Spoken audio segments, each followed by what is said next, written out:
Hi, and welcome to Teaching Singing, Observation, and Practice.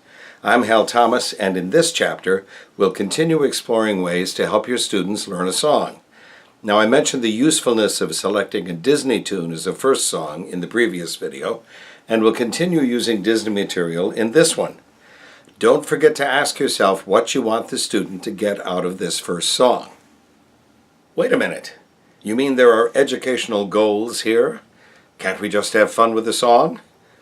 Of course, throughout your association with the student, you want to make sure most of the work is fun, keeping your educational goals in mind. At this point, you're saying skeptically to yourself, yeah, for instance, and here it comes. For instance, let's start a student with Part of Your World from The Little Mermaid, a song with great appeal for young girls. Now, most of the time, a student assigned this song will be familiar with the character, the story, and the scene, and be able to quote the entire movie from memory. Now, finding what the character wants, motivation for all you dramatoids out there, is part of learning the song's fun stuff. You can accomplish this by flat out telling the student what you think the song is about, which should be a boring last resort, or have them read the lyrics and ask them what they get from the words. Please avoid the question, what do you think the song is about? That's a sure imagination killer. Instead, you might ask, why does she have a treasure trove? Or, why doesn't she seem happy? She's a princess after all. Or I asked one of my students once, what do you think she wants? And the student replied, I think she really wants to be dry. Now you may get some standard and some unexpected answers like that one. Whichever they are, you've helped the student reflect on the nature of the material. As human beings, we are creatures who love stories. And nearly every song you can think of has a story. It may be a straight episodic narrative or a tiny slice of emotional description, but one way or another there's a story to tell. And more than half of our task is to help students tell the story as they sing, because we are interpreters of poetry as well as musicians. Singing is both a musical and a dramatic activity. Music itself cannot tell a story. It might stimulate the imagination,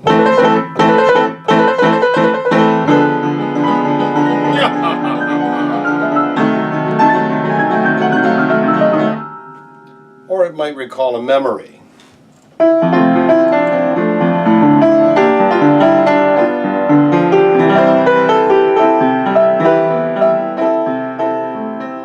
Or it could initiate an emotional response.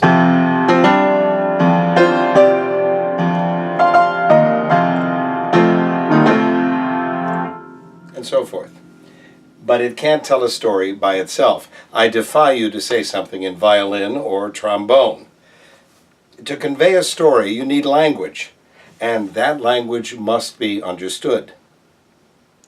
This is the vital mechanical point of this episode. Throughout my career, both as a performer and an instructor, I've frequently noticed that those people with good, even outstanding habits in their daily speech, whatever their age, lose nearly all of them when singing. Or on the other side of the coin, people with sloppy, careless, or casual, what I call lunchroom English speech habits, who may love to sing, are severely held back from progress due to poor articulation habits. Part of it is cultural and social. To get along in society, we speak just like those around us in a day-to-day parlance. Hey, how you doing? You gonna eat that? What you been up to? And of course, since most of our interactions don't require us to converse in American Standard or Broadcast Standard, hello, how are you doing? Are you going to eat that? What have you been up to? We kind of stay with the casual. So for all your students, you must help them improve, re-examine, and rediscover how to articulate the sounds of their own language. We'll get to non-English songs later on. Much of what you'll see now, with the help of some of my students, will be about the articulation of the lyrics, the language that tells the story in the song, and the effect improvements in articulation can have on melodic performance. This will be mostly mechanical work, not interpretive. That sort of word work will be addressed in another chapter. This is Macy, Macy is one of my students. Also, she's the editor and producer of this series, I prefer to be behind the camera. as you can tell. And Macy is going to be working on the beginning of Part of Your World, show you one of the things we do, and that is to secure the intensity and energy of word endings. I play a little game with students, which we're going to do now. Macy's played it before. I'm going to say the... Wait a minute, we have to have you say the lyrics first. Yep. Say the lyrics first.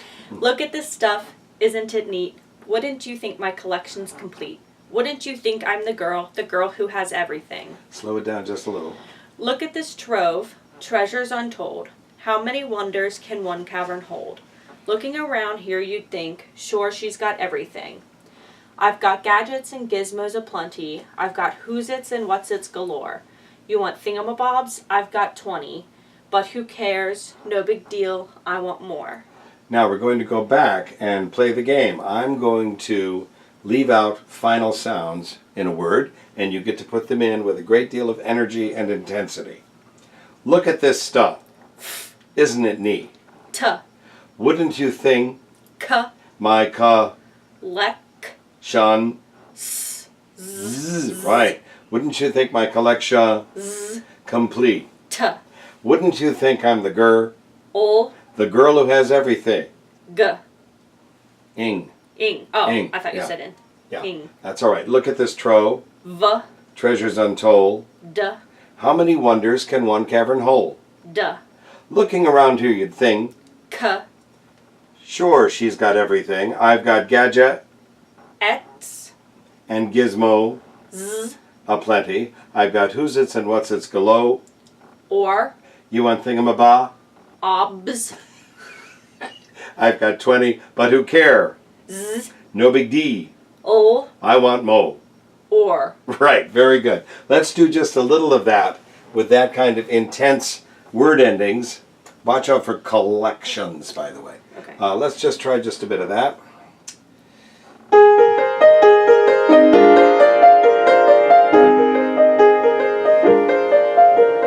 Look at this stuff, isn't it neat?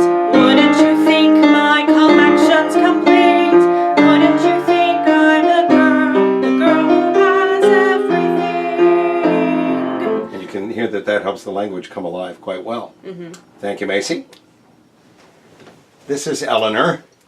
Eleanor's going to be helping us out with a technique that's called singing on just the vowels of the language. And if you could say the words starting at I've got gadgets and gizmos. I've got gadgets and gizmos of plenty. I've got who's-its and what's-its galore. You want thingamabobs? I've got 20. But who cares? No big deal. I want more. Very good. Now let's sing that. Here we go. 1, 2, 3. I've got gadgets and gizmos of plenty. Once again, get a good breath here. Here we go. I've got gadgets and gizmos of plenty. I've got who's-its and what's-its galore. You want thingamabobs? I've got 20.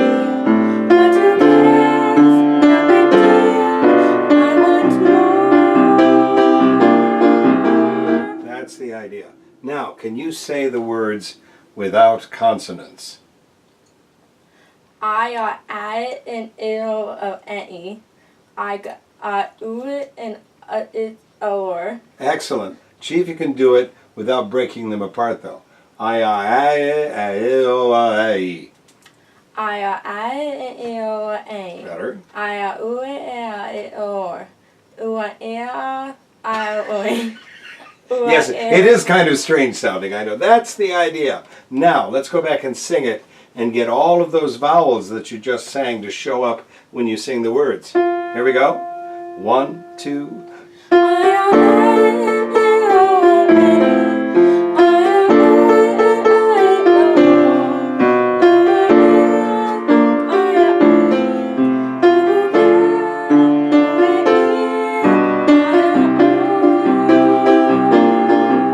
Very good.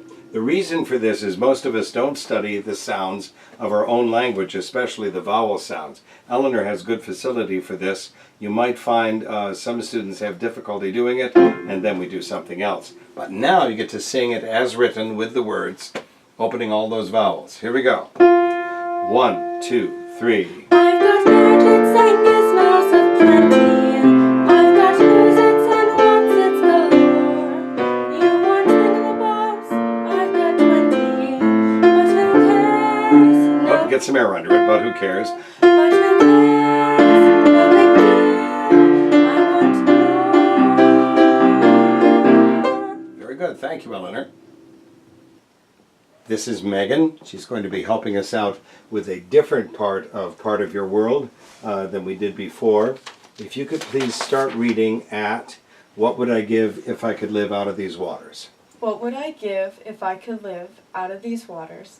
What would I pay to spend a day warm on the sand? Before she goes on, you notice her articulation's quite good and the word endings are fine. When she sings, she'll try to energize those even more. Read on, please. Betcha on land, they understand, but they don't reprimand their daughters. Bright young women, sick of swimming, ready to stand. Now watch out for daughters, stand, all of those. It's getting better though. Let's sing this. What would I give?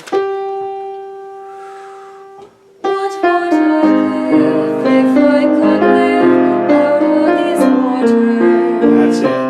What would I pay to spend a day warm on the sand?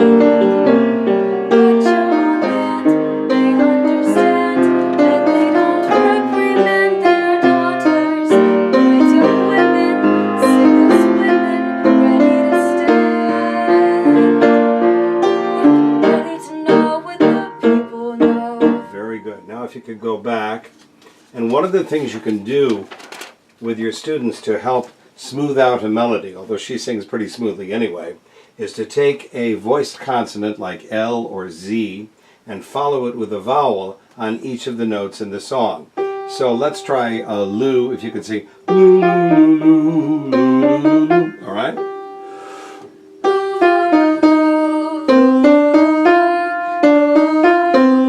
Keep the air moving through all of it.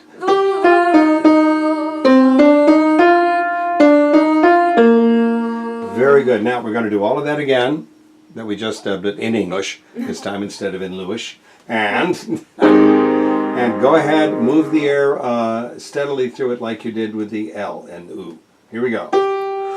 What would I give if I could live out of these waters? What would I Finish give words. to spend a day warm on the sand? Betcha on land, they understand that they don't reprimand their daughters. Bright young women, sick of swimming, ready to stand. Ready to know what the people know. Asking my questions and get some answers. What's a fire and what is it? What's the word? Burn. Very good. And we're done. Thank you. You're welcome. This is Kristen. Wave to the folks at home without injuring yourself. And we're going to do the main section of part of your world, the I Want to Be Where the People Are. Sing nice and loud. Take a deep breath. 1, 2, 3, and. I wanna be where the people are. Wanna see them dancing, walking around on those, what do you call them, feet. Flipping your feet, you don't get too far.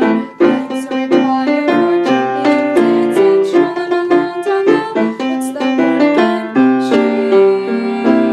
Up where they walk, up where they run, up where they stay all day in the sun, wandering free. Wish I could be part of that ride. All right, what we're about to do can be done with the entire song, but we're going to do just a little bit of the beginning of the section she did and a little bit of the end. What we're going to do is work on those voiced consonants in speech so that we taste them a little bit more as we say them. We're going to have you read the lines and stop on every voiced consonant.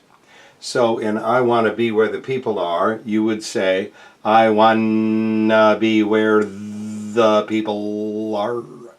Right? Go ahead. I wanna Oh, hold them longer. be where the people are. Go on. I wanna see 'em dancing. You want to hold the N in dancing, dancing. Just say the word. Dancing. Good. Go ahead. Walking around those, what do you call That's them? fine, that's fine. Let's sing that now and see if you can make all of those voice consonants just as stressed as when we actually elongated them.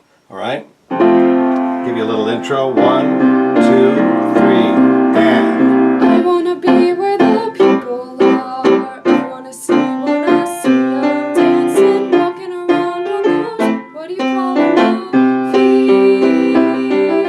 Very good, very good. And you notice that that opens the voice a little bit and makes the words more understandable. Up where they walk. Go ahead. Up where they walk, up where they run, up where they stay. And they. They stay all day in the sun. Just back up and stay all day. Get that L to sound. Stay all day in the sun. Wandering free. Wish I could. Well, actually, wish is not a voice consonant, but that's all right. Part of. Part of that world. Right. And you really want to make these voice consonants buzz as much as possible. Now, when you sing, of course, they happen more quickly, but they have to happen with just as much energy. Let's take Up Where They Walk. Or you want to get into it from Jumpin' Dancin'? Doesn't matter. Now, let's start on Up Where They Walk. Here we go. 3, 4, 1, 2. Up where they walk, up where they run, up where they stay all day in the sun, wandering free. Wish I could be part of that world. All right, and one more time, just big final consonants too, okay? Here we go, very good. Stand tall, take a deep breath. Here we go. Where they walk, up where they run, up where they stay all day in the sun, wandering free. Wish I could be part of that world. Thank you very much. You've noticed that exploring the components of language as tools for the improvement of, well, language, is quite useful. My students and I have shown you just a few of the helpful techniques I employ in my studio. I'm sure you'll find them useful and will find ways to evolve and develop them in your own teaching. That's all for now. Please subscribe to this monumental earth-shaking series so that we can afford to have Industrial Light and Magic do our CGI. Thanks for watching.